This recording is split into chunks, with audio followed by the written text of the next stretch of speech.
श्री शिवाय नमस्तुभ्यम। जय भोलेनाथ। भगवान शिव और माता पार्वती की कृपा सदा सर्वदा आप पर बनी रहे। आज के इस वीडियो में आप सुनेंगे सोमवार व्रत कथा, साथ ही हम पाठ करेंगे श्री रुद्राष्टकम का। अंत में हम भगवान शिव की आरती करेंगे। तो चलिए आज की वीडियो शुरू करते हैं। अब सुने व्रत कथा। कथा के अनुसार एक समय की बात है, किसी नगर में एक साहूकार रहता था। उसके घर में धन की कोई कमी नहीं थी, लेकिन उसकी कोई संतान नहीं थी। इस कारण वह बहुत ही दुखी था। पुत्र प्राप्ति के लिए वह हर सोमवार व्रत रखता और पूरी श्रद्धा के साथ शिव मंदिर में जाकर भगवान शिव की और माता पार्वती की पूजा किया करता था। उसकी भक्ति को देखकर एक दिन माँ पार्वती प्रसन्न हो गई और भगवान शिव से उस साहूकार की मनोकामना पूरी करने का आग्रह किया। माता पार्वती की इच्छा सुनकर भगवान शिव ने कहा कि हे पार्वती, इस संसार में हर प्राणी को उसके कर्मों का फल मिलता है और जिसके भाग्य में जो हो उसे भोगना ही पड़ता है। लेकिन माँ पार्वती ने साहूकार की भक्ति का मान रखने के लिए उसकी मनोकामना पूरी करने की इच्छा जताई। माता पार्वती के आग्रह पर भगवान शिव ने साहूकार को पुत्र प्राप्ति का वरदान तो दिया, लेकिन साथ में यह भी कह दिया कि उसके बालक की आयु केवल 12 वर्ष की होगी। माता पार्वती और भगवान शिव की बातचीत को साहूकार सुन रहा था, इसीलिए उसे ना तो इस बात की खुशी थी और ना ही दुख। वह पहले की ही तरह भगवान शिव की पूजा करता रहा। कुछ समय के बाद साहूकार के घर में एक पुत्र का जन्म हुआ। जब वह बालक 11 वर्ष का हुआ तो उसे काशी पढ़ने के लिए भेज दिया गया। साहूकार ने पुत्र के मामा को बुलाकर उसे बहुत सारा धन दिया और कहा कि तुम इस बालक को काशी विद्या प्राप्ति के लिए ले जाओ और मार्ग में यज्ञ कराते हुए जाना। जहाँ भी यज्ञ कराओ वहाँ ब्राह्मणों को भोजन कराते व दान दक्षिणा देते हुए जाना। दोनों मामा भांजे इसी तरह यज्ञ कराते और ब्राह्मणों को दान दक्षिणा देते हुए काशी की ओर चल पड़े। रात में एक नगर पड़ा, जहाँ नगर के राजा की कन्या का विवाह था। लेकिन जिस राजकुमार से उसका विवाह होने वाला था वह एक आंख से काना था।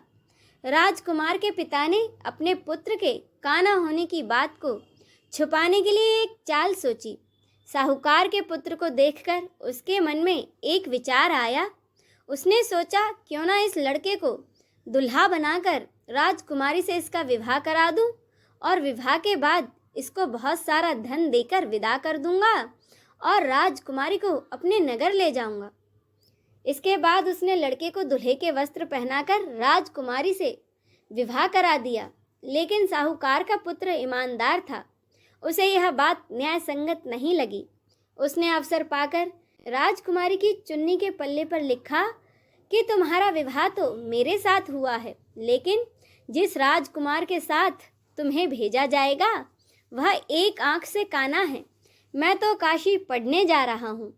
जब राजकुमारी ने चुन्नी पर लिखी बातें पढ़ी तो उसने अपने माता पिता को यह बात बताई। राजा ने अपनी पुत्री को विदा नहीं किया, जिससे कि बारात वापस चली गई।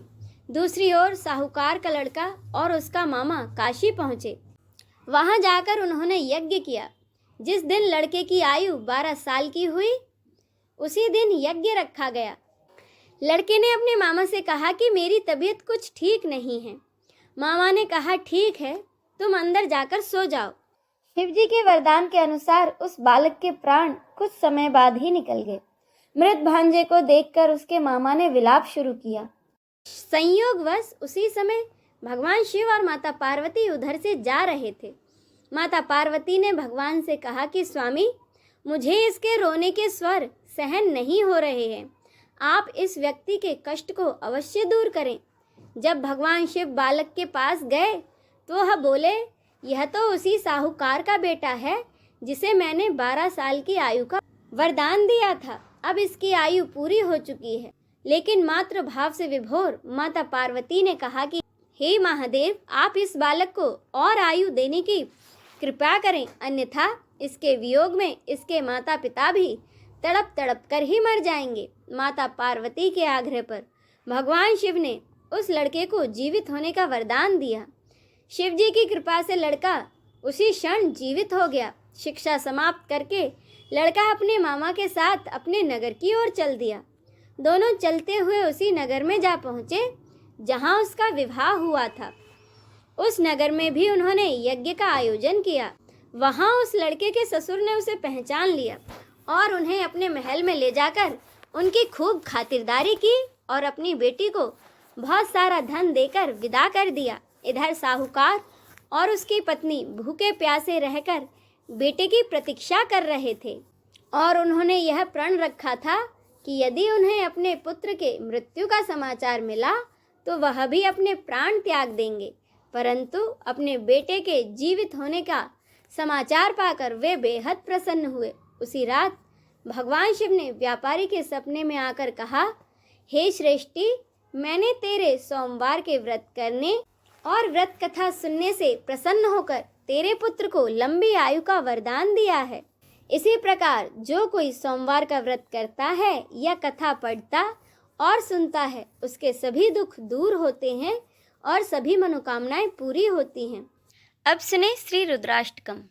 नमामि शमीशान निर्वाण रूपम विभुं व्यापकं ब्रह्म वेद स्वरूपम निजं निर्गुणं निर्विकल्पं निरेहं चिदाकाशमाकाशवासं भजेऽहं निराकारमोङ्कारमूलं तुर्यं गिराज्ञानगोतीतमीशं गिरीशं करालं महाकालकालं कृपालं गुणागार संसार पारं नतोऽहं तुषाराद्रिसङ्काश गौरं गम्भीरं मनोभूतकोटिप्रभासे शरीरं स्फुरन्मौले कलोलिनी चारुगङ्गा लसद्भाल बालेन्दुकण्ठे भुजङ्गा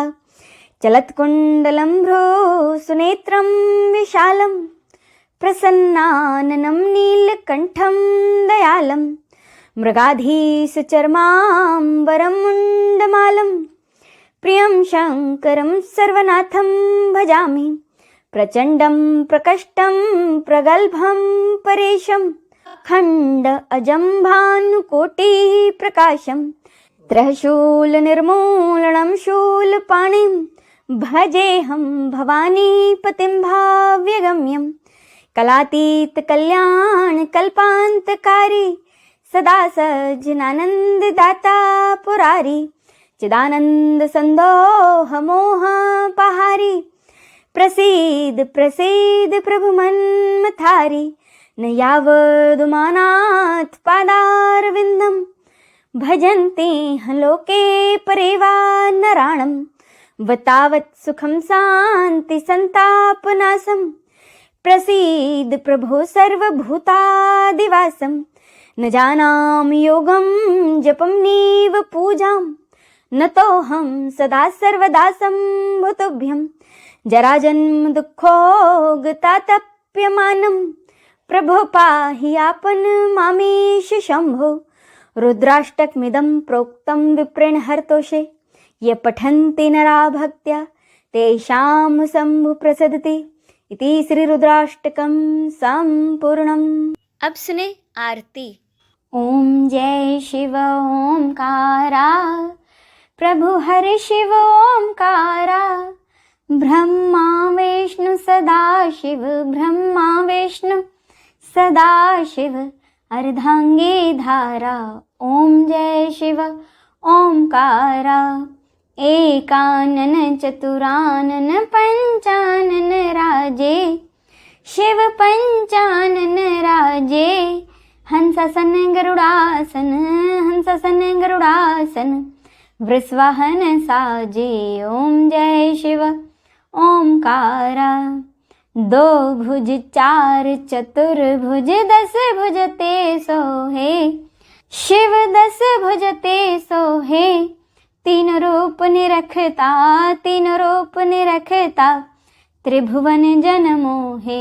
ओम जय शिव ओंकारा अक्षमाला वनमाला मुंडमाला धारी शिव मुंडमाला धारे चंदन मृगमद चंदा, चंदन मृगमद चंदा, भाले शशिधारी। ओम जय शिव ओंकारा।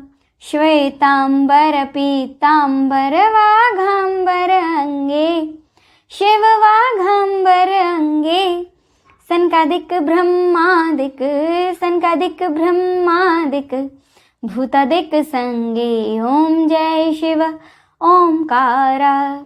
करके मध्य कमंडल चक्र त्रिशूल धरता, शिव चक्र त्रिशूल धरता। जग करता दुख हरता, जग करता दुख हरता, जग पालन करता। ओम जय शिव ओंकारा। ब्रह्मा विष्णु सदा शिव जानत अविवेका, शिव जानत अविवेका। प्रणवाक्षर के मध्य, प्रणवाक्षर के मध्य ये तीनों एका। ओम जय शिव ओंकारा। त्रिगुण स्वामी जी की आरती जो कोई नर गावे, शिव जो कोई नर गावे। कहत शिवानंद स्वामी, कहत शिवानंद स्वामी, सुख संपत्ति पावे। ओम जय शिव ओंकारा। ओम जय शिव ओंकारा। प्रभु हरि शिव ओंकारा। ब्रह्म विष्णु सदा शिव, ब्रह्म विष्णु सदा शिव, अर्धांगी धारा। ओम जय शिव ओंकारा। ओम जय शिव ओंकारा। बोलिए भगवान शंकर की जय, माता पार्वती की जय। हर हर महादेव।